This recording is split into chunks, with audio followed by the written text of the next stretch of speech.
আপনাদের মতো এরকম শিক্ষিত বোকা মেয়ে করে আমার খুব ভালো লাগে। এই ধরেন যে আপনার ফোন এখন আমার কাছে, কিন্তু আপনি এখন কিছুই করতে পারতেছেন না, না?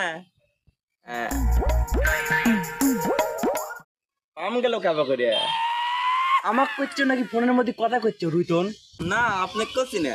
ফোনের ভিতর তোর সাইকেল দেখা যায় না, তাছাড়া সাইকেলের চাকা পাংচার হয়েছে তোমার দায় না। আমার সাইকেলের চাকা পাংচার হয়েছে সেটা তুমি বুঝলি কাবা করিয়া? আর তুমি কানের থেকে জ্বর দরজা নামাও তো ঘোড়ার ডিম কথা কবে তাহলে ভালো করে কও।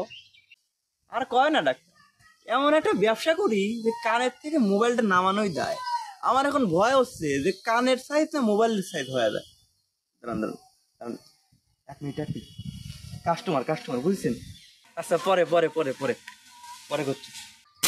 নিজের টাকায় কিনা ফোন হলেই হয়তো এরম হইতো না, বুঝছাও? সেটা অবশ্য ঠিকই কইছে। তোমার কোনো স্ট্যাটাস দেন নেই। তুমি একজন ডাক্তার মানুষ, জাবান তোমার নাম, একটা ফরেন নাম, আর তোমার একটা মোবাইল ফোন নেই। এটা হয়? ও ভাই, আমার মোবাইল ফোনের কোনো দরকার নেই। ডরা শোনো, আমি তা করে চিকিৎসা করি, তা করে কারোর কাছেই মোবাইল ফোন নেই। আর সবচেয়ে বড় কথা হইলো আমাকে তো কল করা লাগে না, আমি নিজেই বাড়ি বাড়ি যায় রোগী খোঁজ করে বেড়াই। ওরে আমি তো সেটা করছি না, সেটা তোমার মোবাইল ফোন দরকার নাই ঠিক আছে, কিন্তু স্ট্যাটাসের একটা ব্যাপার আছে না।